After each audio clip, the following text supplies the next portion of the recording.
coloquio sobre mujeres e investigación de género.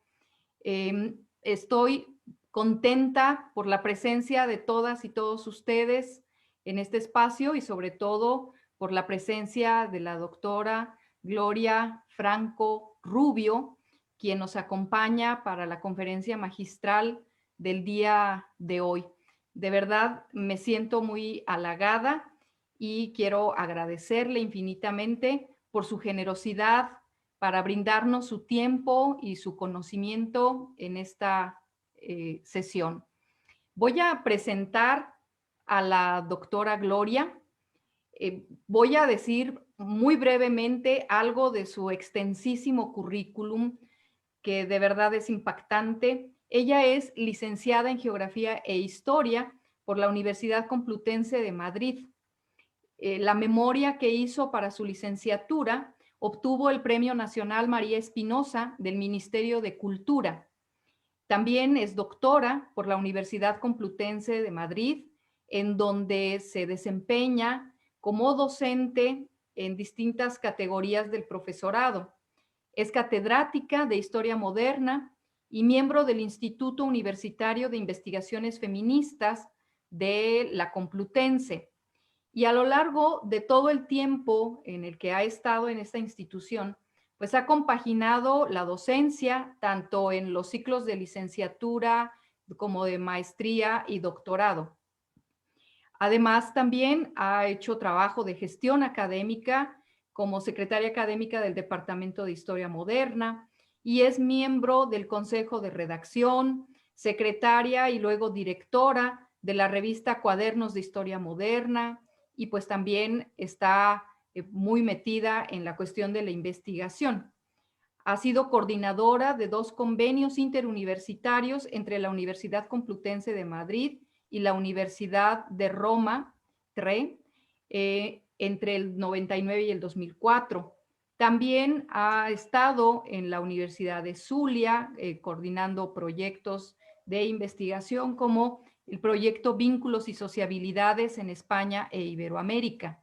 También otro convenio que ha establecido con la Universidad Nacional de Luján en Argentina sobre estudios de género, un convenio que sigue vigente y que es el que nos ha permitido compartir espacios en otros momentos. Ha sido presidenta y tesorera de la Asociación Española de Investigación en Historia de las Mujeres durante varios años, vocal de la Junta Directiva de la Fundación Española de Historia Moderna, y bueno, además tiene una amplísima lista de publicaciones en historia de las mujeres, sobre todo en el periodo moderno, que es la época en la que ella se ha especializado. Y bueno, pues quiero agradecerle de nueva cuenta a Gloria el que nos permita pues compartir su tiempo y su saber. Muchísimas gracias, Gloria, por esto que nos vas a compartir el día de hoy.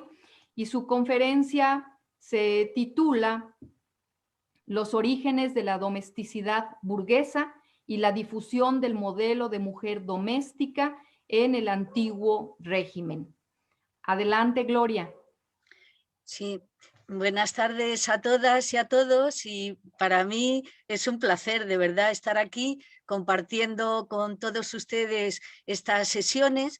Quiero dar las gracias especialmente a Norma Gutiérrez Hernández y sobre todo a Oliva Solís, que ha hecho de mí, ha hecho ahora una generosa presentación de mi trayectoria docente investigadora, pero es verdad que a ella la conocí en Argentina compartiendo precisamente espacios donde el tema de las mujeres y la investigación sobre ella era lo fundamental.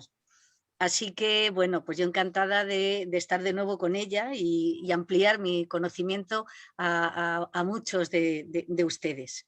Bueno, voy a poner la presentación que, como ha dicho Oliva, se titula Los orígenes de la domesticidad burguesa y la difusión del modelo de mujer doméstica en el antiguo régimen. Bueno, a lo largo de mis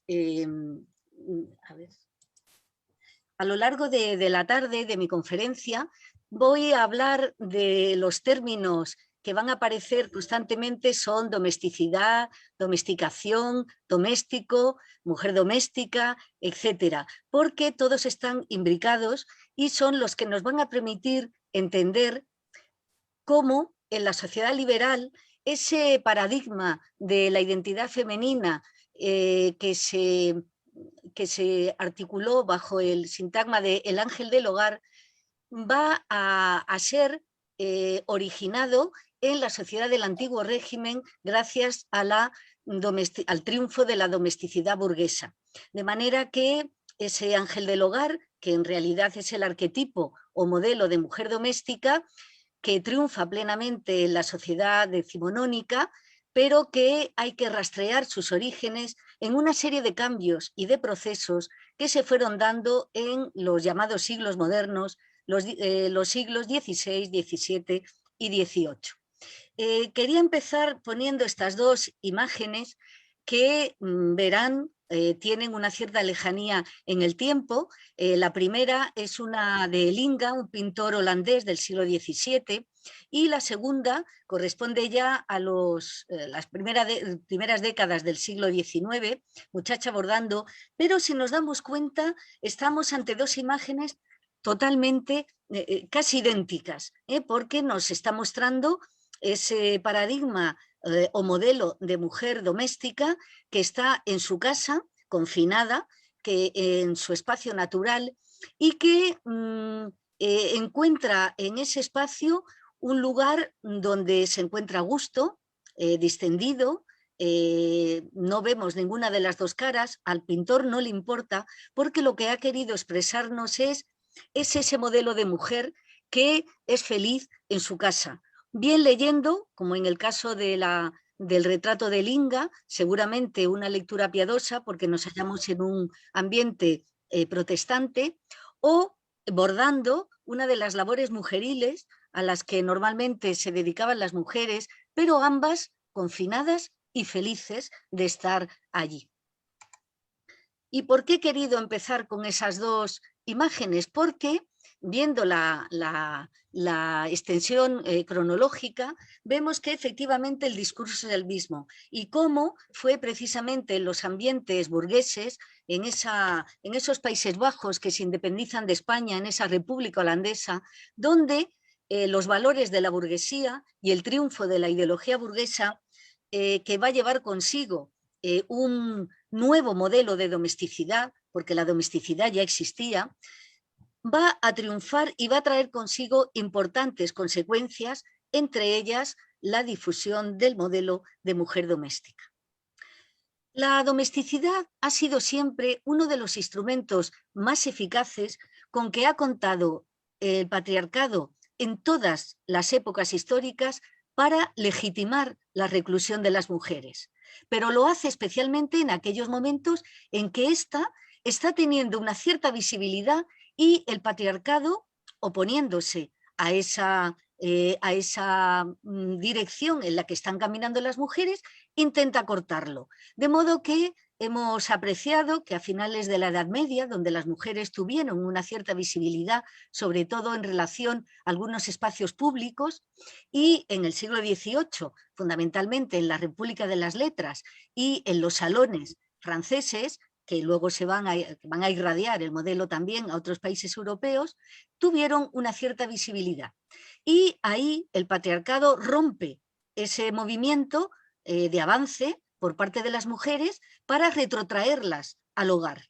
De manera que el Renacimiento, ya lo dijo Margaret King hace muchos años, tuvieron de verdad renacimiento las mujeres. Y en el siglo XIX, efectivamente, tenemos el triunfo de ese ángel del hogar opuesto a esa visibilidad de las mujeres en esos espacios, ya digo, de las letras, de las artes, del ámbito político o de los ambientes culturales típicos de los salones ilustrados. De manera que este modelo de mujer doméstica vamos a ver que se va a ir construyendo, redefiniendo en realidad, porque lo que va a haber en los siglos modernos es una reconstrucción o redefinición del modelo de mujer doméstica para adaptarlo a las distintas circunstancias históricas. Esto lo que quiere decir es que el modelo de mujer doméstica que vamos a encontrar difundido por moralistas y políticos y teólogos a comienzos de la modernidad va a ser prácticamente similar, y tengo ahí unas citas que lo avalan, que lo vamos a encontrar por ilustrados de la talla de, por ejemplo, Jean-Jacques Rousseau, padre del contrato social y de la sociedad liberal burguesa, que van a estar de acuerdo totalmente en esas mismas ideas. Así que para entender el proceso de construcción o reconstrucción de este modelo de mujer doméstica que se va a imponer a finales del antiguo régimen como resultado de un largo proceso, hay que tener en cuenta varios elementos. Por un lado, el nacimiento de la domesticidad burguesa, porque va a ser la ideología que permita esa nueva definición y la que lleva por delante, presenta como arquetipo ideal el modelo de mujer doméstica, que es precisamente el que se adecúa o se adapta a esa domesticidad burguesa. En segundo lugar, el proceso de domesticación de los individuos. En tercero, los cambios en la estructura familiar. Y por último, la configuración del espacio doméstico en la evolución que nos lleva a hablar de la casa en sentido amplio, al hogar, como un reducto ya mucho más pequeño. Bien, ¿qué es la domesticidad? Pues es un elemento presente en todas las sociedades que se fue perpetuando y redefiniendo constantemente en los distintos periodos históricos y que ha sido asumida por todos los grupos sociales, pero con las lógicas diferencias que podemos encontrar cuando nos dirigimos a una sociedad plural y diversa, y debemos tener en cuenta diversas peculiaridades. ¿Cuáles son? Pues las que caracterizan a cada segmento o grupo social, a cada situación histórica, a cada sistema de pensamiento y a cada cultura. Pero de lo que no cabe duda es de que cada época tiene su propio concepto y valoración de la domesticidad. Por lo tanto, la va a desarrollar de una forma distinta para ir adaptándola a las propias circunstancias históricas. En el sentido material, la domesticidad remite a lo doméstico, es decir, al ámbito que aparece definido y compartimentado entre los muros que componen la vivienda, lo que era primitivamente la casa y luego será el hogar, que aparece claramente diferenciado del espacio exterior con el que establece una dicotomía, la famosa teoría de las dos esferas, la pública y la privada, que a mí me gusta siempre decir las dos esferas, la pública y la doméstica, pensando que la privada entraría dentro de la doméstica, que es mucho más amplia. Ahí se despliegan una serie de objetos que son necesarios, unos, otros superfluos, pero que todos ellos harán la vida más agradable a las personas que vivan en él en todos los sentidos. Incluso aparecerán conceptos como la comodidad o el confort que van a hacer que efectivamente la vida en esos interiores sea cada vez mejor. Y cómo tanto los objetos, el mobiliario o los espacios, es decir, las propias piezas habitacionales, se van a disponer en función de los sentidos. El gusto, por ejemplo, es algo muy importante en este sentido, y el concepto de distinción, los sentimientos, las emociones o la propia afectividad. En su dimensión psicológica, la domesticidad se orienta a lograr esa atmósfera de bienestar, de calidez, de agrado, que hemos visto que rezumaban los dos cuadros con los que he iniciado mi presentación. Ese clima interior que es agradable, que es gratificante, que les produce una satisfacción y un placer que van a hacerle creer que ahí es donde hallarán la felicidad, frente a un mundo hostil, el mundo del mercado, esa jungla que llamarán algunos, pero desde luego un ambiente inhóspito, el que se respiraba en la calle, se encontrará la paz dentro de la casa, dentro del hogar. Y en el aspecto social se considera doméstica aquella parte de la sociabilidad que se desarrolla dentro de las viviendas, que puede tener similitudes, pero se va a dar en un ambiente totalmente distinto a la que se daría la sociabilidad pública. En este sentido, habría que hablar de la importancia que va a tener el proceso de privatización y, junto a él, el triunfo de la intimidad. A nivel normativo, la domesticidad cumplirá un papel muy bien definido en la regulación del orden social. ¿Por qué? Porque va a servir para domesticar a los individuos, para atemperar, contener y templar sus instintos, para codificar sus conductas, moderar sus sentimientos, para que, después de todo eso, puedan acatar el orden social.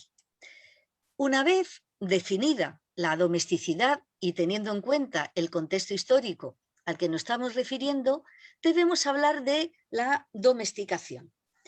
Y podemos decir que la domesticación es el proceso histórico a través del cual se ha conformado la personalidad de los individuos, por un lado, asumiendo esa teoría de la domesticidad y después practicándola, es decir, poniéndola en ejecución en un espacio concreto que hemos denominado doméstico. De manera que, si entendemos así la domesticación, es un proceso que va a suponer la adjudicación al ámbito doméstico de una función reglada de instrucción y formación de los individuos. Vamos a verlo, sobre todo cuando hablemos de la mujer doméstica, el papel que se le asignará en el proceso de educación, formación, sería más bien decir, de sus hijos. La domesticación de los individuos discurrió de forma paralela en el tiempo con otros procesos, como fue la emergencia del individualismo, visto ya desde el Renacimiento, donde el hombre se convierte en el centro del universo, pero aquí habría que hablar también de la ética burguesa, que va a mirar al sujeto, al propio yo, como aquel individuo que, independientemente de la adscripción estamental a que pertenece, él, por sus propios méritos, es capaz de cambiar su vida, de transformarla y de triunfar.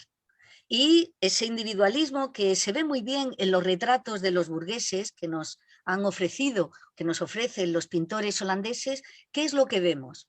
Una actitud de autosatisfacción, de estar orgullosos del lugar a donde han podido escalar socialmente hablando.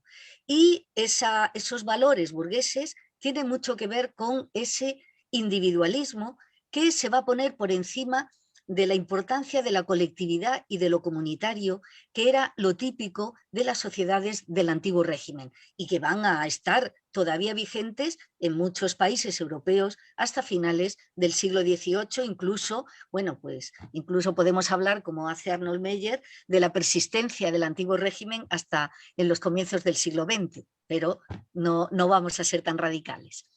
Entonces, hablaremos de esa emergencia del individualismo, del proceso de civilización o, como nos ha explicado magistralmente Nover Elías, del proceso civilizatorio mediante el cual el individuo adquirió una serie de modales de gestualización, de comportamientos y conductas que le hacían ser respetable a nivel social. Y bueno, pues el triunfo de todos los manuales de civilidad que se van a poner de moda desde el siglo XVI, no olvidemos el cortesano de Castiglione, aunque referido más bien a ambientes elitistas, o el de Erasmo, ya más en sentido generalizado, pues va a explicarnos ese proceso de la civilización. Y también el de la privatización, que Philippe Arié nos ha explicado también de una manera magnífica, cuando él hablaba de los indicios de privatización en esa historia de la vida privada, de origen francés, pero que ha sido traducido a otras lenguas, incluido el castellano. Bueno, pues esta domesticación de los individuos trajo consigo estas importantes consecuencias. Por un lado, el autocontrol de los instintos, de las emociones y de los sentimientos. Ya no era válido, si uno quería ser alguien a nivel social, mostrar esos instintos, esas emociones o esos sentimientos. Había que cortarse. Digamos, igual que nos decían los manuales de civilidad que no había que abalanzarse sobre los alimentos que estaban en la mesa, sino esperar a que los comensales se sentaran y a que el anfitrión repartiera, pues a nivel general había que hacer lo mismo. De manera que ello unido al triunfo de las virtudes burguesas, al auge de la privacidad y al triunfo de la intimidad, estamos viendo cómo todo eso va a confluir en la configuración de ese espacio que llamamos doméstico.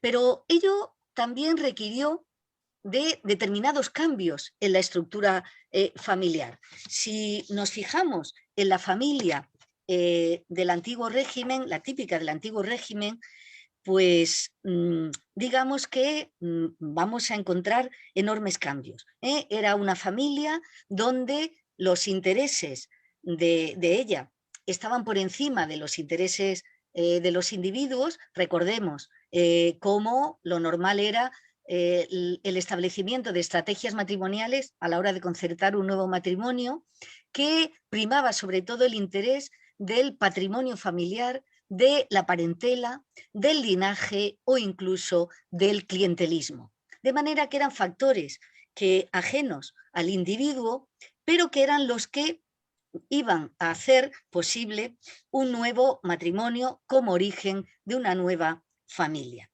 Digamos que esa estructura social compleja, entendiendo la familia como unidad de reproducción biológica y también reproducción social, comunidad de producción económica, donde todos los individuos que pertenecen a la familia trabajan, aportan su fuerza de trabajo en aras de conseguir recursos para la familia. Es también una entidad política y cultural, porque en ella se manifiestan actos culturales, se van incorporando avances culturales como el de la lectura, como la música, etcétera, y espacio de afectos y sentimientos. Una línea de investigación que hoy se está trabajando mucho, pero que para la familia pues, es fundamental. El cambio quizá fundamental que se va a ver, que se va a observar en este sentido, va a ser la irrupción de la conyugalidad. Frente a esos matrimonios concertados, donde si triunfaba el respeto del uno al otro, estábamos ante un matrimonio bien avenido. No podemos hablar todavía de amor, el amor no se contempla, eso es una creación del romanticismo.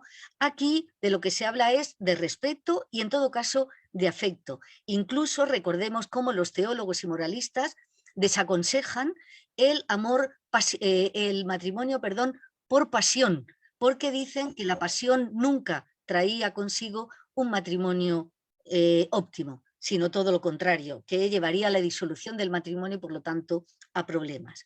De manera que esta conyugalidad que vamos a ver ahora, esa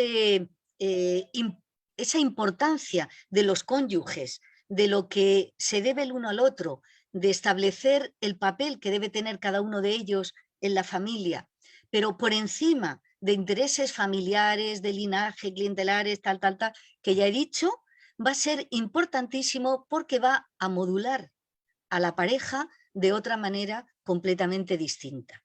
Y va a permitir el triunfo de la familia conyugal, que estaría formada fundamentalmente por la pareja y los hijos. Incluso en esos hogares burgueses encontraremos que se prescindirá del servicio. Frente al gran número que componía la servidumbre en los ambientes aristocráticos y nobiliarios, ahora será todo lo contrario. ¿Por qué? Porque se prefiere esa intimidad de la familia nuclear o conyugal frente a terceros. Y algo importantísimo y que nos atañe por lo que supone para la historia de las mujeres o para la vida de las mujeres, la nueva concepción de la maternidad, que iría más allá de la función reproductora y nutricia a ser madre educadora de sus hijos.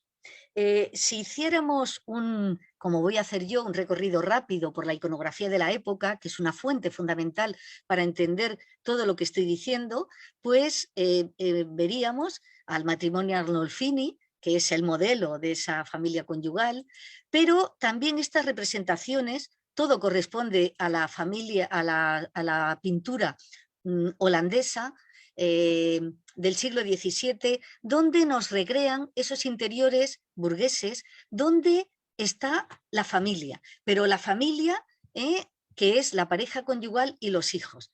Podríamos ver estos, esta, aquí, de nuevo otra,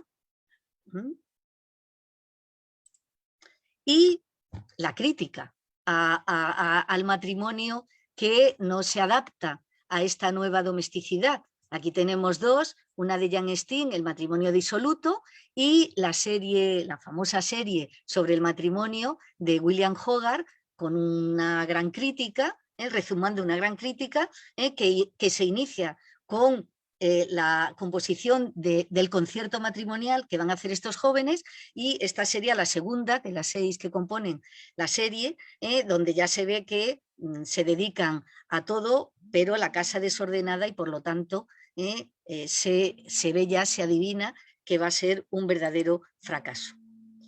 Otro punto importante va a ser la evolución del espacio doméstico, de la casa al hogar. Esa evolución que va a ser muy interesante, porque vamos a ir viendo cómo el espacio doméstico, el espacio donde se vive, donde se nace, muchas veces donde se muere, donde se crean afectos entre los padres y los hijos, donde también aparece la discordia, a veces el maltrato, y todo lo que ocurre en ese interior doméstico, que era al principio un espacio único y polivalente donde se vive, eso, se nace, se muere, se trabaja, se cuida o se cría a los hijos, pero no hay ninguna diferencia entre lo que supone el marco laboral o las tareas laborales y el de convivencia.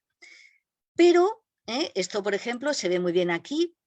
También nos lo ofrece un pintor holandés, Kirin Brenkelenkan, donde nos muestra un interior doméstico donde en la parte de la izquierda podemos ver perfectamente al maestro,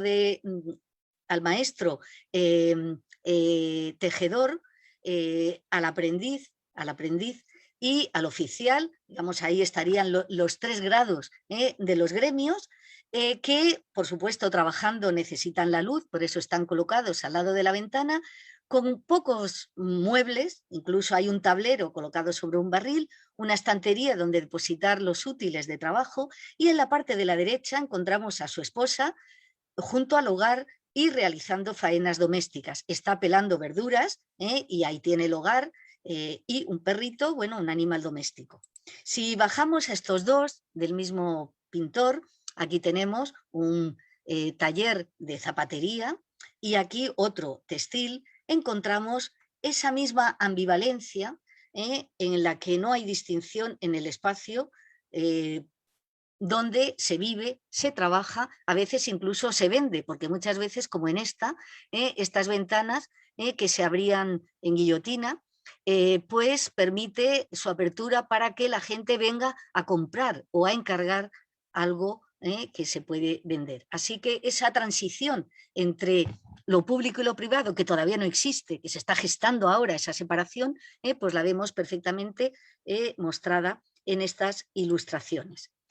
Pero de ese espacio, como digo, único y polivalente, se va a ir pasando poco a poco a una segregación del espacio, primero abriendo piezas distintas para decir, bueno, pues en las que están más cerca de la calle, precisamente por la apertura al exterior, se hará todo lo relacionado con el trabajo, y detrás se dejará en la zona más de interior para lo que significa vivir y todas las funciones relacionadas con ello, la comida, el dormir, etc.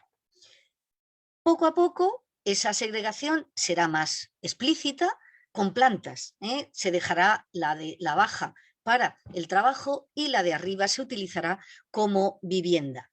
Pero más tarde ya no habrá ningún residuo laboral que quede en la vivienda porque se segregan del todo, el taller, la bodega o la tienda se traslada a otra zona de la ciudad, generalmente a los suburbios, y el primitivo inmueble queda únicamente como residencia de la familia. Eso es muy importante porque eso va a permitir esa intimidad, esa privacidad, ese volcarse sobre sí todos los miembros de la familia. El triunfo entonces de la domesticidad burguesa va a traer consigo importantes consecuencias. Por un lado, la reasignación del espacio doméstico a las mujeres. Cuando ocurre esa segregación total a la que acabo de referirme, claro, el hombre se traslada a trabajar al taller, es el que sale de la casa y luego vuelve, pero las mujeres que se van a quedar realizando las tareas domésticas quedan siempre en su interior, solamente salen para realizar algún acto necesario, como pueda ser la compra, que en los ambientes burgueses se dejaba la criada para ello, o para asistir a los oficios religiosos, que eran las únicas conductas, digamos, bien vistas para una mujer honesta. En segundo lugar, la legitimación del espacio público para los hombres, digamos, sería la otra cara de la misma moneda, pero al reasignarse el espacio doméstico a las mujeres, se permite la feminización de la casa, porque ahora, al ser ella la que está dentro de los interiores domésticos, es la que se encarga de ocuparla, de organizarla y de, bueno, de ponerla a su gusto. Por eso hablamos de feminización. Y eso es también algo que se le va a dar, digamos, pues como premio para que ella efectivamente se sienta a gusto en un espacio del que no se le permite, entre comillas, salir. Y por último, la consolidación del modelo de mujer doméstica como arquetipo femenino ideal. Si nosotros, yo decía antes que la domesticidad, y además ligada a las mujeres, lo había hecho siempre el patriarcado, ahora lo vamos a ver. Si nos vamos ahora a la civilización clásica y leemos estas palabras de Jenofonte que dice: ¿no es más propia a una mujer estar metida en casa que andar corriendo por las calles?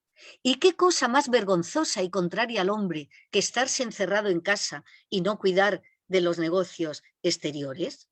Pero hacemos un salto, nos saltamos la Edad Media, nos vamos a finales de la misma, y Fray Martín de Córdoba, en su obra Jardín de Nobles Doncellas, confesor, o por lo menos uno de los clérigos que estaban junto a Isabel la Católica, decía también en esta obra que era, digamos, tenía un carácter pedagógico para las hijas de la reina. Natural cosa es a la mujer estar siempre en casa. Y Fray Hernando de Talavera, en un libro que tiene un título muy largo, pero muy ilustrativo, Avisación a la virtuosa y noble señora doña María Pacheco, condesa de Benavente, de cómo se debe cada día ordenar el tiempo. Es decir, que le da pautas para cómo una mujer honesta y virtuosa debe cubrir las 24 horas del día. Y dice: las mujeres fueron hechas para estar encerradas y ocupar en sus casas. Un poco más tarde, Huarte de San Juan, en su obra Examen de Ingenios, que tuvo mucha repercusión editorial, decía: así como la mujer buena y honesta, la naturaleza no la hizo para el estudio de las ciencias ni para los negocios de dificultades, sino para un solo oficio simple y doméstico. Y si ya nos vamos a Fray Luis de León y a su obra La perfecta casada, que él realizó, como saben ustedes, para una sobrina que iba a contraer matrimonio, para que fuera un espejo donde mirarse, dice: como son los hombres para lo público, así las mujeres para el encerramiento, y como es de los hombres el hablar y el salir a la luz, así de ellas el encerrarse y encubrirse. Ninguna causa tenéis para salir de casa que no sea grave y severa, que no pida estrechez y encogimiento, porque o es visita de algún fiel enfermo, o es ver la misa o el oír la palabra de Dios. Caridad y religiosidad, dos virtudes que efectivamente incluso se fomentaban en las mujeres. Y termino. Porque sus pies son para rodear sus rincones, no los tiene para rodear los campos y las calles. Fray Luis de León escribe su obra en 1587, pero vamos a dar otro salto y nos vamos a la segunda mitad del siglo XVIII, a la famosa obra pedagógica por excelencia de Jean-Jacques Rousseau, filósofo ilustrado, titulada Emilio o la educación, donde el capítulo quinto se dedica, todo el libro está dedicado a la educación de Emilio, el capítulo quinto lo dedica a la educación de la que está destinada a ser la mujer de Emilio. Dice, el destino especial de la mujer consiste en agradar al hombre. Toda la educación de las mujeres debe estar referida a los hombres, agradarles, serles útiles, hacerse amar y honrar de ellos, educarlos cuando niños, cuidarlos cuando mayores, aconsejarlos, consolarlos, hacerles grata y suave la vida. Son las obligaciones de las mujeres de todos los tiempos y esto es lo que desde su niñez se les debe enseñar. De nuevo, la iconografía nos muestra a mujeres en esas tareas domésticas, desde ambientes más, digamos, más favorecidos, más privilegiados, hasta otros ambientes más modestos, de familias campesinas o urbanas. Tenemos estos, tenemos estos. Aquí, mujeres nunca ociosas, también lo decían mucho los moralistas, que tenían que estar haciendo algo, leyendo, bordando, veíamos al principio, haciendo encaje de bolillos o hilando en este caso. Y esto nos llevaría al hogar burgués, que va a ser la domesticidad burguesa llevada al sumo, un espacio donde se desarrolla el desarrollo de la individualidad, de la privacidad, de la intimidad, de la afectividad y por supuesto de la conyugalidad, que va a ser, digamos, el lugar donde se dé la vida hogareña. En el siglo XVIII y sobre todo en los países protestantes aparecieron manuales para la vida hogareña, enseñar a cómo hacer de ese hogar, de ese reducto tan privado, tan íntimo, que es la familia conyugal, hacerlo algo edénico. No hablo, cuando utilizo la palabra edénico es que algunos hablan de que era el santuario en la tierra, un santuario doméstico. De manera que esto, entonces, el único que podía otorgar la felicidad, etc. Ese hogar burgués se va a convertir en el referente simbólico de la familia, donde los cónyuges se complementan en sus funciones, entre sí como el marido proveyendo de todo lo necesario al hogar, a la familia, a los hijos, y la esposa desempeñando las tareas domésticas. Y hacia los hijos se articula, digamos, el afecto de la madre hacia ellos, conjugado con la severidad del padre, esa disciplina para que salgan adelante. Pero está claro que esta domesticidad burguesa se va a construir en clave de género, porque el hogar burgués es un espacio femenino por excelencia. Y va a ser conformado para las esposas, como nos decía antes Rousseau, para satisfacer los deseos de su marido, al que se va a tributar obediencia, sumisión e incluso, y lo pongo entre comillas, verdadera adoración. Este hogar va a ser el único horizonte vital para las mujeres y el único espacio de realización, como esposa y como madre. Se percibe el hogar como una cosa de mujeres, un asunto de mujeres, pero allí se van a acuñar dos conceptos que van a ser muy importantes, sobre todo el segundo es el que va a tener mucha más difusión, que se crea un poquito después, la reina del hogar y ángel del hogar. ¿Por qué es la reina? Pues como decía antes, porque al feminizarse los interiores domésticos, es ella a quien se le asigna la organización, la disposición de todo lo que contiene, quien lo controla, cuando digamos controla, pues es mantenerlo limpio, ordenado, dotado de los recursos necesarios, pero suficientes para poder cubrir las necesidades de la familia. Pero también se habla de que la mujer es esa esposa sumisa, obediente, reina del hogar, es también un verdadero ángel. ¿Por qué? Porque practica las virtudes y erradica los vicios, porque es ella la que debe templar al marido cuando éste se está maleando, cuando no llega a casa, cuando emplea su tiempo en la taberna o con otros hombres o visitando burdeles o lugares que no son bien vistos. Es la que va a crear ese ambiente distendido y plácido, la que lo va a conformar como un refugio, como un remanso de paz, ofreciendo la felicidad terrena. Si Dios es el que nos daría la felicidad eterna, dicen estos teóricos. El hogar, ese hogar ordenado, estable, es el que va a proporcionar la felicidad que se pueda conseguir en la tierra, es él el que nos lo va a proporcionar. De manera que entonces estas mujeres a las que se le va a atribuir la responsabilidad en estos terrenos, esa responsabilidad, si la hacen y la llevan a efecto en buen término, va a ser el reconocimiento social que obtengan por parte de,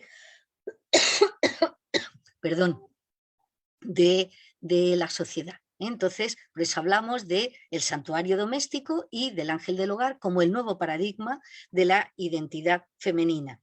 Esposa ideal, madre perfecta, buena administradora para no despilfarrar los bienes de la familia, que tendrá a su lado una identidad masculina que también se va construyendo al mismo tiempo y que sería la del hombre doméstico. Hombre de bien, buen ciudadano y perfecto hombre de familia.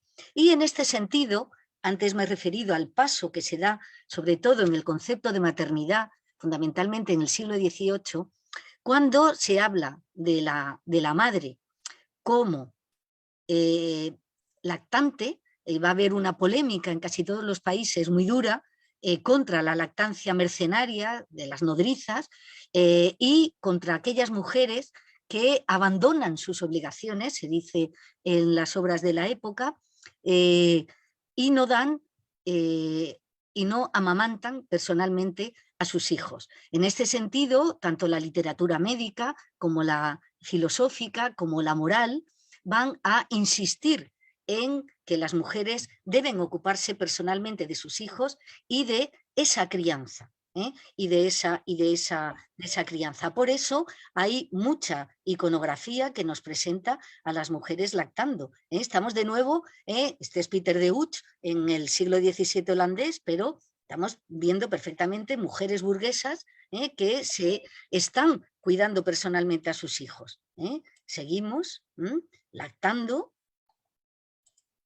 de nuevo, de Gres, niño enfermo, pero en este cambio y también para dotarles de una función, digamos, mayor o con un mayor reconocimiento social, se les va a hacer educadoras de sus hijas. Y ya tenemos aquí esta de Chardin, donde la madre está enseñando los signos de la escritura al niño, o en esta, que ya es del siglo XIX, donde la madre que tiene en su regazo a la niña la enseña a leer. Esa función de educadora de sus hijos es lo que va a permitir que cuando se ponga en cuestión la necesidad de la educación de las mujeres, al tenerse en cuenta esta nueva función que se le está adjudicando, que se permita determinados conocimientos muy básicos, pero es el principio de lo que luego será el acceso de las mujeres a la educación. Que las mujeres se adaptaron o no a este modelo, pues tenemos muchas voces, unas afirmándolo y otras resistiéndose a cumplirlo. Pero es verdad que en la transición del antiguo régimen al régimen liberal burgués, pues vamos a encontrar un retroceso en lo que se refiere a la presencia de las mujeres en el espacio público, porque se refuerza su presencia en el espacio doméstico. Y que algunas se lo van a creer y lo van a decir, pues tenemos aquí esta frase ilustrativa en este sentido de Luisa de Mecklemburgo-Sterlitz, reina consorte de Prusia, al ser la esposa de Federico Guillermo III, su rey, que dice lo siguiente: cuando estábamos en casa por la tarde tomando el té con nuestro reducido círculo, leyendo de vez en cuando y regocijándonos con nuestro pequeñín, me siento tan feliz que no deseo ser nada más en la vida. Digamos que la asunción de este paradigma doméstico por parte de una mujer, como esta es una reina, y el mimetismo que sabemos se tiene siempre hacia las mujeres y hombres influyentes, pues va a ser fundamental. Pero también, si nos vamos a ese momento de cambio que fue la Revolución Francesa y en aquellos momentos cruciales donde después de haberse declarado los derechos del hombre y del ciudadano y que levantara la mano limpia de Gaulle diciendo, oiga, que se han olvidado a la mitad de la población y las mujeres también queremos derechos, pues, y sabemos todos cómo terminó su osadía y su reivindicación, que fue con la guillotina, con la muerte en la guillotina. Pues en esos momentos, y que son muy ilustrativos para decirle a las mujeres, no seguiréis participando en los clubes revolucionarios porque vuestro lugar natural es el hogar, es el confinamiento doméstico. Bueno, pues en ese momento un diputado, basándose en la autoridad de la naturaleza ha sido siempre un pilar sobre el que el patriarcado ha buscado legitimar la inferioridad femenina, dejaba muy claro cuál debía ser el destino de las mujeres en la nueva sociedad definida por la libertad, la igualdad y la fraternidad. Y lo hizo con las siguientes palabras: sé mujer. Los tiernos cuidados de la infancia, las dulces inquietudes de la maternidad, esos son trabajos. Pero ¿merecen una recompensa estas ocupaciones asiduas? Y bien la tendrá. Serás la divinidad del santuario doméstico. Reinarás sobre todo lo que te rodea a través del encanto invencible de las gracias y de la virtud. Así que domesticidad, doméstico, domesticación, todo ello nos lleva a hablar de un proceso que se va a ir gestando paulatinamente a lo largo de los 3 siglos modernos, siglos XVI, XVII y XVIII, para terminar triunfando con el cambio del antiguo régimen al régimen liberal y presentando la identidad femenina con el arquetipo de mujer doméstica. Muchas gracias. Muchísimas gracias, Gloria, por esta charla súper ilustrativa, en donde voy a permitirme hacer un comentario en lo que las demás van decidiéndose a participar o planteando sus preguntas, a las cuales estaremos atentas tanto a través del chat como a través de la pantalla, levantando su mano o abriendo su micrófono para participar.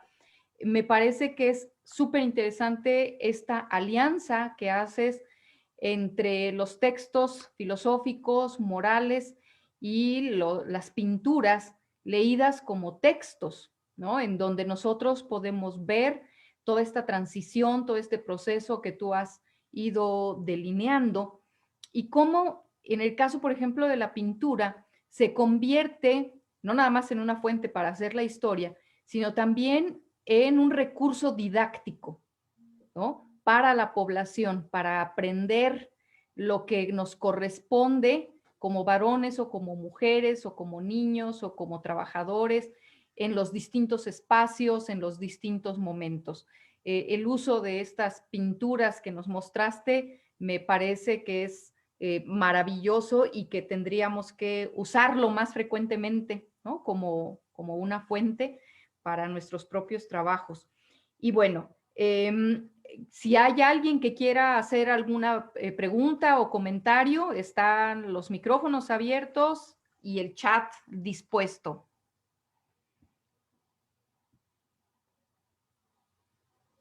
A ver. Somos todo oídos. Bueno, pues nada, yo voy a decirle algo a Gloria. Si claro. Bueno, nada, Gloria, me ha gustado mucho porque además lo tienes muy sistematizado Y entonces, como Oliva hablaba de la didáctica, y yo soy de una facultad de educación y me he dedicado tanto a la didáctica, es verdad, ha dicho Oliva, las imágenes. Es que las imágenes son verdaderos documentos, son fuentes, y así es como las ha leído Gloria, como verdaderos documentos que además la imagen, eso de que una imagen vale más que 1000 palabras, bueno, eso todo se puede matizar, pero sobre todo a mí me ha interesado porque ella va viendo la evolución en esa domesticidad a través de la imagen y los textos, por supuesto, porque tú te has basado en dos fuentes muy importantes, Gloria, y las has sistematizado muy bien. Pero yo siempre me he preguntado en esta evolución hacia la domesticidad, el siglo XIX, ¿qué retroceso significa el XIX? Tanto ángel del hogar, tanto... ¿Qué pasa? Esa burguesía es capaz de cristalizar un proceso que anteriormente había visto cierta lucidez, entre comillas, de cierta emancipación, en la educación sobre todo, que son las mujeres ilustradas, y cómo una burguesía que siempre alardea de cultura, la burguesía alardea de su cultura, cómo a nivel de la mujer lo que hace es subyugarla mucho más porque la lleva al hogar, un hogar confortable, eso sí, y contra más burgueses seamos, mejor será el confort de nuestro hogar, pero reclusión.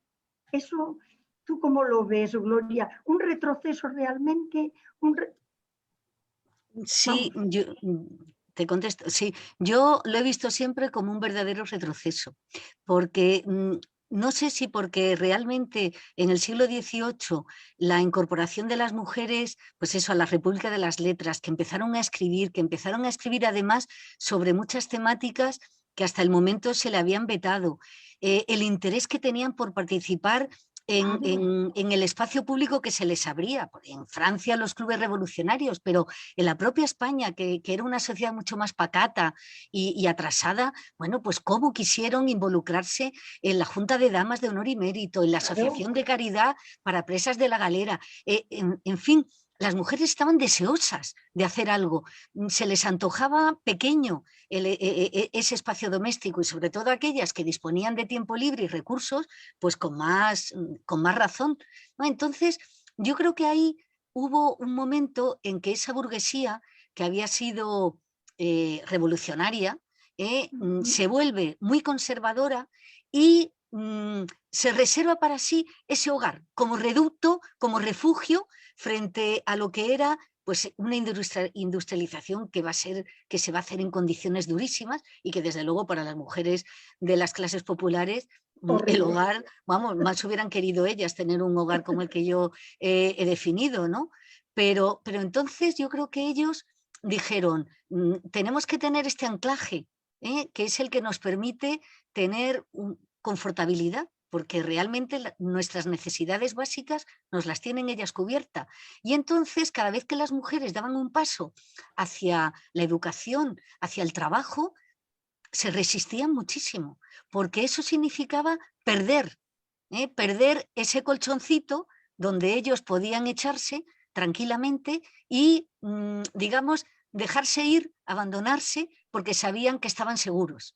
Yo creo que es un poco eso, ¿no? Hombre, lo digo así, Un pero yo anclaje de seguridad y sí, también de comodidad. y de comodidad, claro, sí, por ¿Eh? supuesto. Eso que tanto Pero se ha dicho. pero Las recuerda, zapatillas, poner las zapatillas al llegar a casa. claro, pero recuerda, Juana, que incluso Nietzsche, el Sí, filósofo, ¿qué es lo que decía que era la mujer? El reposo del guerrero. Entonces, el reposo lo podemos ver, digamos, le podemos dar a esa palabra muchas definiciones, desde un reposo sexual, pero también un reposo, en ese sentido de saber que estás en un sitio del que te sientes protegido frente al exterior. Es que la configuración de las dos esferas sobre todo la pública, y esto se ve muy bien en los estudios de Habermas, pero luego ya en el 19, claro, el mercado fue terrible. El cambio de trabajar en casa a trabajar en esos talleres insalubres, inhóspitos, con todo lo que trajo consigo la mecanización, con las jornadas de trabajo interminables. Eso era la jungla total. Entonces había que buscar algo que nos librara de ese infierno. Y entonces aparece el hogar como santuario doméstico. Si es que el santuario doméstico lo utilizan ellos, se utiliza en la época. Sí, sí, sí. Bueno, no quiero monopolizar esto. Muy bien, gracias, Gloria. De nada, Juana. Gracias, Juana. Un santuario además al que se sacraliza de muchas maneras, ¿no? Porque es el lugar de la virtud, del honor, en oposición a lo que se queda afuera, ¿no? Que sería el peligro y que sirve también para como darle una vuelta de tuerca y en aras de esta seguridad y de este confort que ofrece el hogar, pues mantenerte encerrada, ¿no? Y mantenerte alejada del trabajo remunerado o de la educación o de otras formas, ¿no? de sociabilidad a la que luego habremos de mencionar. Bueno, quiero leer lo que aparece aquí en el chat. Dicen, excelente conferencia. La doctora, le preguntan a la doctora Gloria si en algún momento tendrá fin la domesticidad o solo cambiará y tendrá alguna otra connotación. Bueno, yo creo, yo creo que la domesticidad femenina sigue siendo un puntal para el patriarcado y lo creo firmemente, aunque me resisto profundamente frente a ella. Pero iba a decir que incluso en el siglo XIX, en el que yo ya no me he metido, pero cuando hablamos de esas mujeres confinadas, si aludimos de nuevo a la iconografía, pensar en esas mujeres que eran enfermas, débiles, ingrávidas, eran casi niñas, desvalidas. Entonces ahí aparece el macho, que es el que las salva, las protege, etc. Y desgraciadamente hoy día, pues ahora se está dando en la sociedad española, no hablo del confinamiento, que eso nos ha trastocado, pero hemos tenido, y Juana ha sido testigo de ello, nosotros tenemos un grupo de investigación sobre fuentes literarias para la historia de las mujeres y hablando sobre el tema de la maternidad, hemos reparado en que actualmente muchas mujeres se están creyendo, porque así se está difundiendo por parte de la literatura médica, de influyentes, y lo pongo entre comillas, o prestigiosos también entre comillas, personajes, todos masculinos, diciendo que lo ideal es los hijos, criarlos con la lactancia materna, pero además una lactancia a demanda del niño, claro, que en el fondo lo que está haciendo es confinar de nuevo a las mujeres, porque claro, todas esas digamos, oportunidades y posibilidades que se están dando a las mujeres de volver a casa cuando son trabajadoras, digamos, con sueldo, con salario asignado para cuidar a los niños, está fenomenal.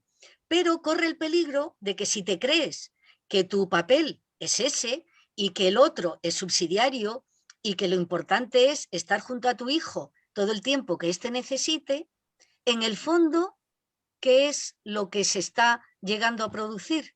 El confinamiento. Y no por parte de mujeres que quizá no tengan ni siquiera una profesión, sino por mujeres que están en el mercado de trabajo y que cuando quieran volver, porque los hijos ya sean mayores, se van a encontrar desplazadas.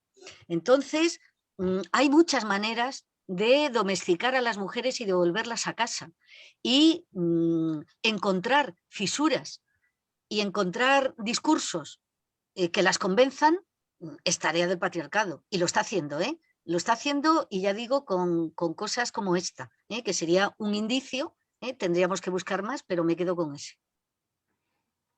Gracias, Gloria. Comentan también, Irma Escamilla, nos mostró iconografía puntual. ¿Ha podido realizar comparativos de cuántos artistas, países ¿Y existe en alguno de estos comparativos alguna diferencia en esa domesticidad o todos terminan por representar ese simbolismo universal? Mm, Bueno, hay algunas diferencias, pero en el fondo prácticamente lo mismo. Digamos que es mucho más tardía. La difusión de ese modelo en todo el mundo católico fue primero en el mundo protestante, sobre todo en el mundo calvinista. En el mundo mediterráneo de Europa y católico es más tardío, como digo. Y aquí muchas veces se cogen las representaciones de la Virgen y el Niño, la clásica representación de la Virgen y el Niño en la que todos podemos pensar, pues se utiliza mucho, pero el propio Goya, a finales del 18, empieza ya a pintar algunos cuadros como el de la novena duquesa de Osuna, que está junto a su marido y sus hijos, algo que no era tan normal en cualquiera de los siglos anteriores. O sea que se van adaptando y yo creo que sí, hay una similitud muy grande. Lo que pasa es que cambian los tiempos, ¿no? Pero sí, hay bastante. Si hay algún estudio comparativo, yo lo desconozco.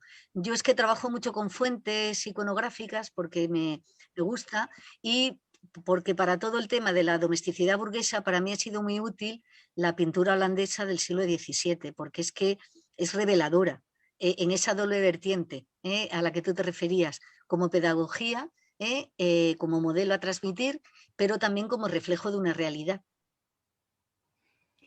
Hay otro comentario de felicitación y preguntan ver cómo el papel de la mujer en el ámbito doméstico no ha sufrido muchas transformaciones y preguntan que si seguimos bajo el mismo régimen o se ha transformado en ese sentido.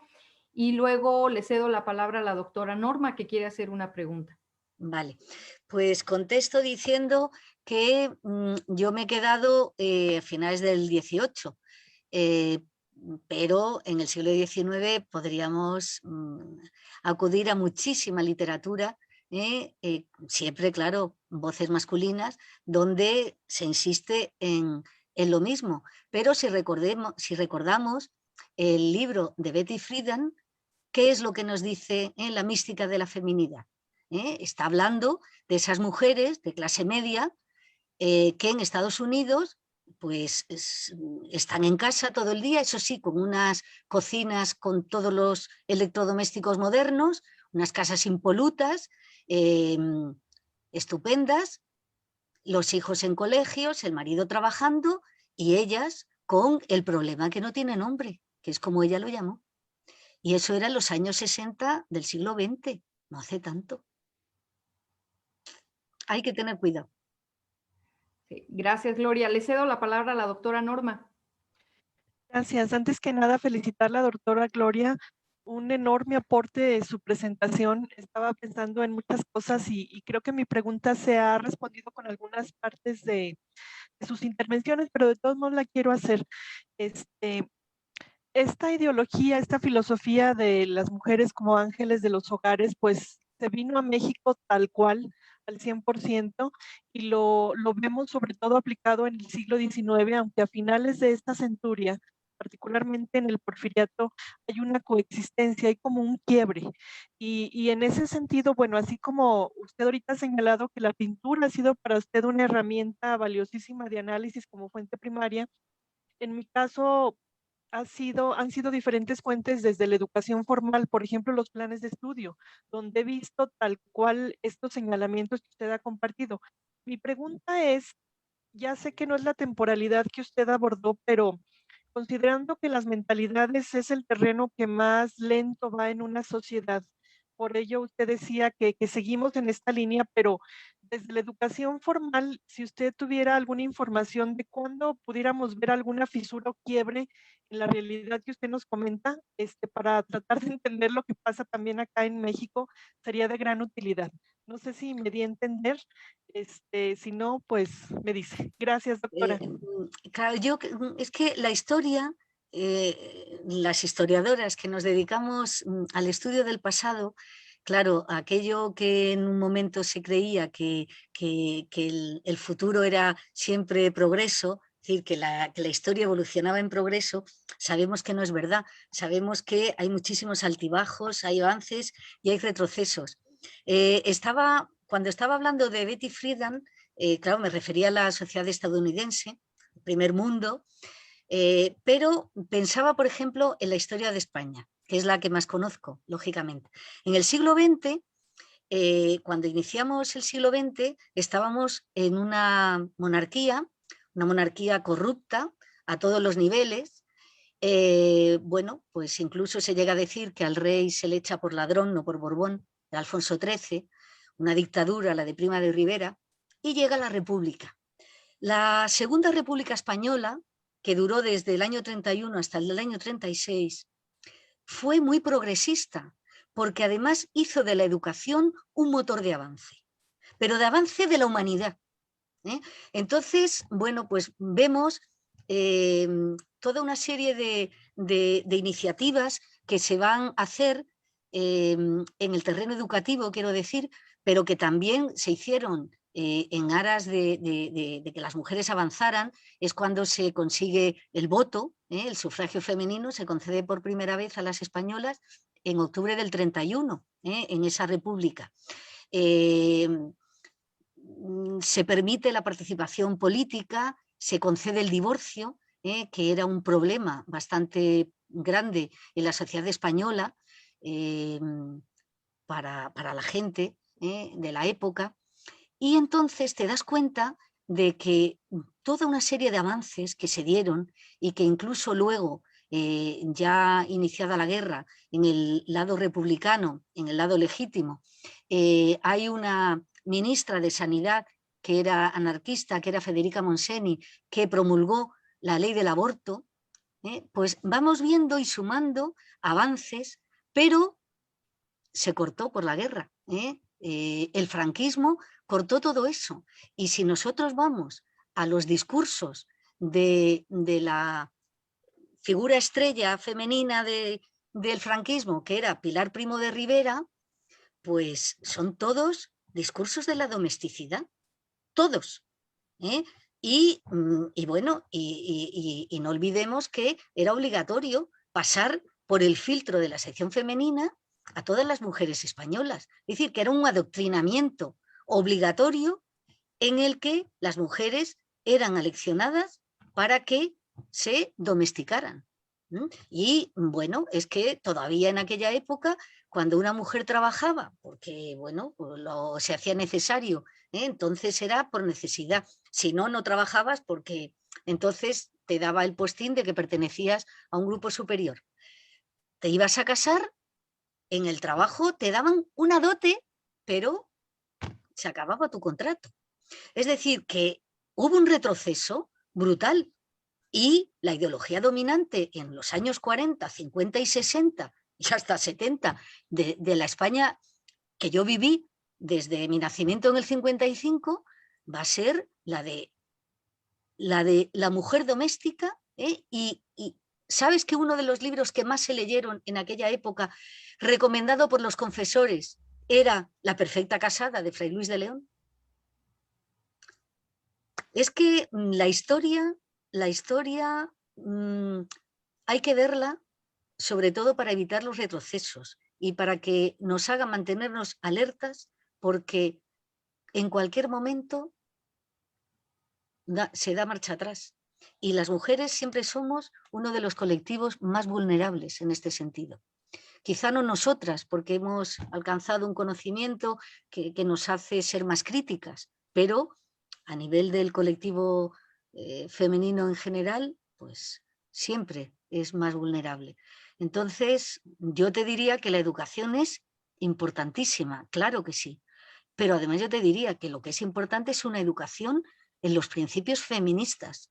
Yo soy fervientemente feminista y abogo por el feminismo siempre, porque creo que es la única manera de conseguir la igualdad. Muchísimas gracias. Muchas gracias. Hay más felicitaciones en el chat por la valiosa conferencia. Bueno, Dice gracias, gracias. Estrella Hernández también nos dice que muchas gracias por la conferencia y que su admiración para ti. Y bueno, creo que aquí hay varios aspectos que vale la pena seguir reflexionando, porque vemos cómo todo este proceso de domesticación para construir la domesticidad y hacer que las mujeres se avengan a esta condición, pues vienen de muchos lados, ¿no? Vienen de lo que dice el sacerdote en el púlpito, vienen de lo que aconsejan los moralistas, la filosofía, de lo que construye el discurso médico, como el ejemplo que ponías en torno a la lactancia y la maternidad, o de lo que construye la literatura a través de la novela romántica, o de lo que en las escuelas se aprende, ya sea a través del currículum, tanto explícito como el oculto, o de lo que vemos todos los días en la prensa o en los distintos espacios. Y bueno, es un constante bombardeo, ¿no? Respecto del nuevo modelo. Pero a mí me parece sumamente perverso y por eso quiero destacarlo. Esta manera, ¿no? de conducirnos a los espacios privados, vendiéndonos la idea del confort y de la seguridad, ¿no? Tienes tu casa, la pregunta que seguimos escuchando muchas veces entre los varones, ¿no? De ¿qué te hace falta? O sea, Sí, ¿por qué quieres salir a la calle? ¿Qué te hace falta? Si aquí tienes la de provisión todo. de la comida, ¿no? Y entonces, estas imágenes que vemos en la pintura o en la fotografía ya para el siglo XIX, de unas casas muy bien puestas, con todos los lujos que la clase te puede dar, pues suenan muy atractivos, pero la pregunta es, ¿cuántas mujeres pudieron tener acceso a esa promesa de la modernidad y de la burguesía, y el resto de las mujeres que quedaron ajenas a esas promesas, ¿no? Las mujeres trabajadoras, las mujeres del campo, las mujeres que pertenecían a otras etnias, o sea, el grueso de las mujeres quedamos fuera de. ¿Qué pasó con esas mujeres que quedaron fuera de la promesa de la modernidad?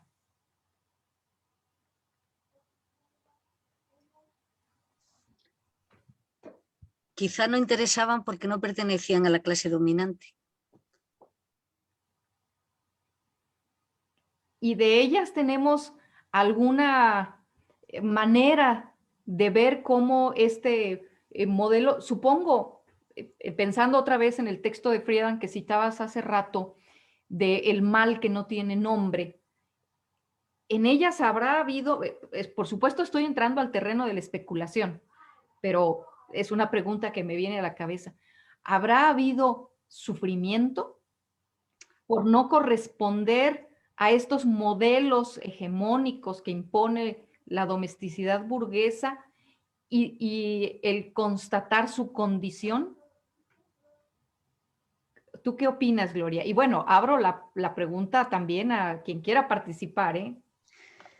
Pues hombre, yo creo que para todos esos grupos más, digamos, más populares que no tenían de partida esa vida, pero sí se la proponían como ideal, pues está claro que en cuanto encontraban un hombre con el que casarse, y si éste podía mantenerlas, dejaban el trabajo y intentaban tener ese hogar. Claro, y las que no lo conseguían sufrían, por supuesto. Yo creo que sí. Lo que pasa que es que, claro, es lo de siempre, testimonios. Pues los grupos populares, al no tener acceso a lo mejor a la escritura, pues no nos han dejado documentación o textos escritos por ellas mismas donde poderse confiar y mostrar sus sentimientos, etcétera, ¿no? Por ejemplo, decimos las cartas, la correspondencia, que es una fuente también muy útil. Pero claro, ¿quién escribía? Sobre todo en la época que yo trabajo, pues es que muy pocas mujeres. Entonces, dentro de todo ese abanico que tú dices, de grupos populares, de mujeres del campo, mujeres trabajadoras, pues sí, no digo que no supieran leer y escribir, pero no sabrían expresar por escrito sus ideas o sus sentimientos, o en cualquier caso no les pareció ni siquiera importante dejarlo o hacerlo. Entonces no tenemos constancia, pero yo estoy convencida de que cuando a ti te presentan una meta como la ideal y no llegas, sufres. Sí, pero yo puedo decir una cosa. Claro que sí. Bueno, mira, Yo estoy de acuerdo en que han sido los sectores elitistas, de los que tenemos más fuentes y todo eso. Pero yo, en lo que decía Oliva antes, que era sectores populares, personas que trabajan, voy a hablar de un sector de Madrid, las cigarreras, por ejemplo, Gloria.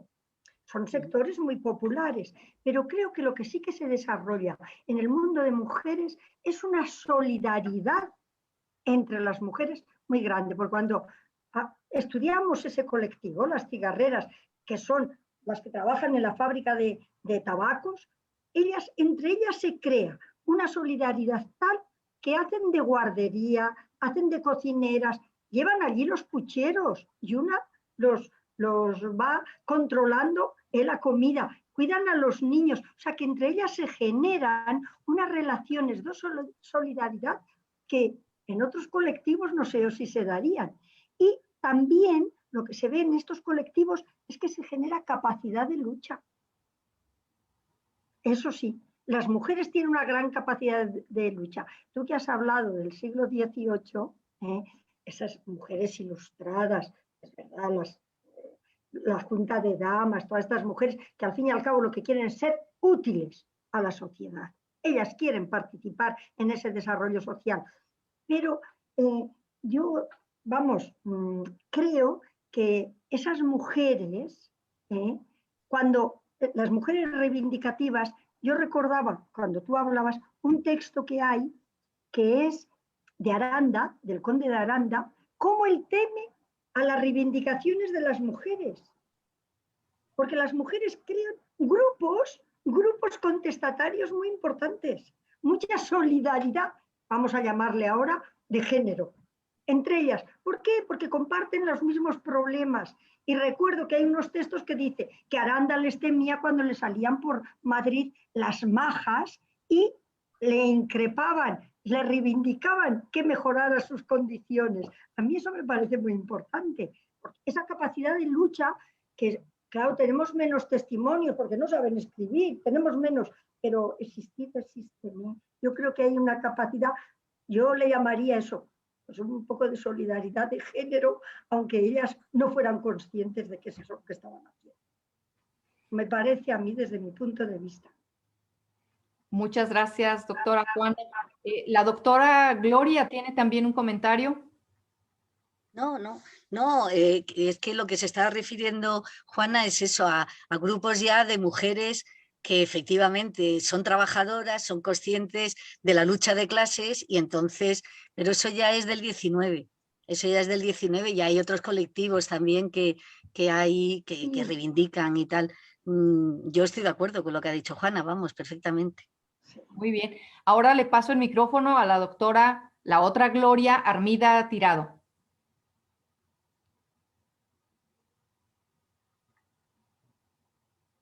Ay, muy buenas tardes. Me parece muy interesante su conferencia. Yo quiero felicitarla en primer lugar. Me encantó todo lo que usted dijo, me ilustró. Pero también este último comentario que hizo la doctora Juana me parece interesante porque en México se da a finales del siglo XIX, durante el Porfiriato, precisamente en contraposición al ángel del hogar, ¿no? En contraposición está la organización de las mujeres, sobre todo trabajadoras, que son las cigarreras, que son las costureras, y que hacen unas huelgas enormes, y que lamentablemente quienes han estudiado historia del movimiento obrero poco las mencionan, ¿eh? Pero sus huelgas fueron muy importantes, ¿no? Y también fueron maltratadas por los patrones. Entonces tenemos esta situación de sororidad, solidaridad, pero también estaban en contra del gobierno de Porfirio Díaz. Entonces me parece interesante que por un lado está el ángel del hogar, la domesticidad, y por otro lado está la posición de las mujeres trabajadoras que están organizadas, y tenemos otro sector que son las campesinas, que están fuera en las zonas rurales y que también se organizan y se van a la revolución también. Eso me parece interesante, ¿no? O sea, porque a este modelo de la familia burguesa pues va llegando a México al siglo XIX. Así que la felicito, doctora Gloria, por su conferencia. Muchas gracias, muchas gracias. Claro, yo es que me he movido sobre todo en los discursos, ¿no? Entonces yo he pretendido mostrar el modelo que se está difundiendo, cómo se crea y cómo se extiende a la sociedad.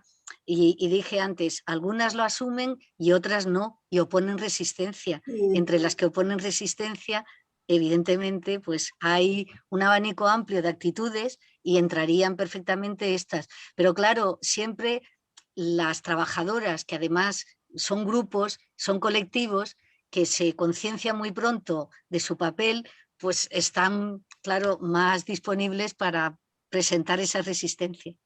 Eso, otro día hablamos de las resistencias Sí. al modelo. Muchas gracias. Claro, que también da mucho de dónde cortar, y me estaba acordando de esta cigarrera, hablando de los grupos, las resistencias, ¿no? La cigarrera de Carmen, ¿no? Que es Sí, uno sí, de de estos la... modelos, ¿no? Precisamente Sí. de una mujer indeseable por su liberalidad y por sus actitudes, ¿no? Frente a estos modelos de ser mujer. Le cedo la palabra a la doctora Marisol, que tiene también una pregunta. Muchas gracias, doctora Oli. Es que quiero aprovechar, antes de que se cierre esto, y quiero aprovechar esta conferencia tan interesante, doctora Gloria, un placer escucharla. Me llevó a pensar en muchas cosas. Una de ellas, en cómo la pintura va a reflejar a esta sociedad burguesa que está entrada en una transición de producción, que entra también en el escenario de una sociedad aristocrática, que entra pues, ¿no? Como de relevo así, nosotros también somos importantes, nosotros estamos generando economía, digamos, ¿no? Y cómo eso impacta en el pensamiento tanto de las mujeres como de los hombres, y visto desde su ponencia en esta domesticidad burguesa, o de esta sociedad burguesa.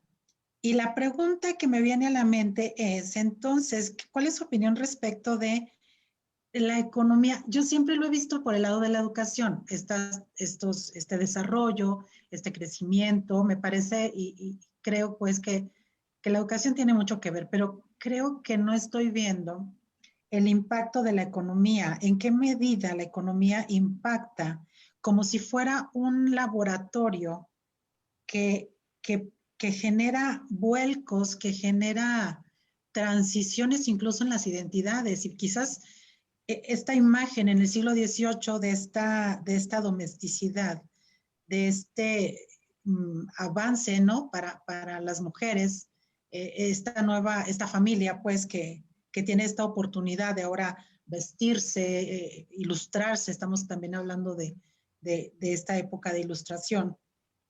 Pero luego nos vamos al 19 y luego el 20 y luego el 21. Entonces, en esto tan complejo, pues, ¿en qué medida, cuál es su opinión, en qué medida la economía juega un papel tan importante en este trastocamiento de identidades, de organización, de que puede haber una etapa en donde pudiera decir que estamos ganando un espacio o reconociendo un espacio, mejor dicho, en ambos sentidos, pero luego todo se desacomoda. Y entonces otra vez se tiene que empezar como a retomar, pero entiendo que es multifactorial, entiendo que es complejo, pero creo que si la economía ayudó a esta sociedad burguesa, porque me parece que es como la puerta pues que se abre para ellos, para ellas, en el siglo XIX estamos con una rebatinga espantosa, para el 20 está peor, para el 21 no sé en qué medida pues esto hace que solamente nos desarticulemos más. Si la economía desarticula, si ese es el objetivo, no sé, me gustaría mucho saber su opinión en ese sentido. Le agradezco su presentación, su clase, súper, muchas gracias. Gracias, doctora Oli. Gracias. Bueno, yo creo que no te voy a saber contestar porque es muy complejo y muy complicado lo que estás planteando. Yo creo que la economía es una variable que influye, y mucho. Hay otras pero como estamos hablando de la economía, volviendo al ejemplo que decíamos antes de ese intento que se estaba haciendo de convencer a las mujeres que vuelvan a casa por la lactancia demanda y tal, tú piensas siempre que en los momentos de crisis económica y de expulsión de puestos de trabajo, ¿quiénes son las que más sufren eso? Las mujeres. Entonces, yo creo que hay una línea directa, una proporcionalidad muy clara entre crisis económica y precarización de las mujeres o expulsión del trabajo que ellas realizan y desde luego vuelta al entorno doméstico. Yo creo que sí, que yo creo que está incluso estudiado, que en los momentos de crisis quienes pagan el pato, bien por la expulsión del puesto de trabajo o bien porque los salarios se precarizan aún más y que muchas vuelven a casa porque no les queda otro remedio, se da. O sea que ahí sí que hay una relación directa. Lo que pasa es que, claro, hay muchas más cosas, pero la economía sí, la economía influye en muchísimos aspectos de la vida, muchísimos. Y desde luego en este yo creo que sí. Pero vamos, yo creo que es que ese sería un tema como bastante, como para pensarlo y reflexionarlo mucho más y traer a cuento muchas más otras variables, yo creo, ¿no? Pero sí. Pero esto primero que se intuye que la economía influye, sí. Las épocas de expansión pueden ser más beneficiosas porque la oferta se amplía, pero también es verdad que hemos vivido momentos expansivos a nivel económico muy buenos, en que las mujeres han accedido a los puestos de trabajo en una cantidad elevada, sobre todo en determinadas sociedades, pero luego está el tema que también es un debate, el del techo de cristal, el de que luego las mujeres se incorporan al mercado de trabajo, pero ¿a qué puestos? ¿O qué límites se le ponen para poder llegar a puestos más elevados? Entonces, es una cuestión eso, muy compleja. Muchas gracias. Bueno, en el chat siguen llegando los mensajes señalando que hay algunas investigaciones para el caso de México en relación con las organizaciones de mujeres y su participación en los movimientos revolucionarios y en estas resistencias. Algo que antes de, si tienen alguna otra pregunta, algún otro comentario, por supuesto, algo que yo quiero señalar y que me parece muy importante cuando hablabas de cómo se va introyectando estos modelos de domesticidad y de domesticación. El control de sí, ¿no? Me parece que es fundamental. Toda esta idea de la disciplina, del orden, de la mesura, para los hombres la idea es ir hacia afuera y para las mujeres es ir hacia adentro, ¿no? Entonces, el control de sí, que en algún momento la doctora Mabel Burín señaló como parte de la construcción de la subjetividad de las mujeres, ¿no? Esto de volverse dócil, volverse sumisa, que se visualiza, pues no nada más en el espacio del hogar, a donde te corresponde, sino incluso también en los gestos que tú decías, ¿no? Que se enseñan a través de los manuales de urbanidad y de las buenas costumbres, en las posiciones que debemos adoptar, la manera de sentarnos, la manera de hablar y de mirar, el tipo de vestimentas, ¿no? Que debemos portar con los corsés, ¿no? O sea, es un doble o un triple constreñimiento de la mente y del cuerpo de las mujeres a través de los espacios, las modas, etcétera, ¿no? Entonces, esta parte del control de sí me parece que es fundamental en el proceso que tú has señalado. ¿Verdad? ¿Alguien quiere añadir algo más? ¿Preguntar alguna otra cosa?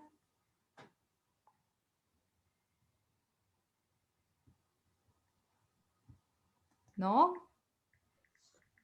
Bueno, pues si no hay más comentarios o preguntas, pues entonces no nos resta más que volver a agradecer a la doctora Gloria Franco Rubio por su conferencia y haremos llegar en unos minutos más la constancia que corresponde a tu conferencia magistral, en nombre de las instituciones convocantes, sobre todo de la Universidad Autónoma de Zacatecas y del programa de la licenciatura en educación, la maestría, se me olvida, la maestría en educación que coordina la doctora Norma, y de la Facultad de Ciencias Políticas y Sociales de la Universidad Autónoma de Querétaro, de la Secretaría de las Mujeres de Zacatecas y de todas las instituciones que han participado en la realización de este coloquio, pues te agradecemos infinitamente y te reconocemos tus aportaciones al campo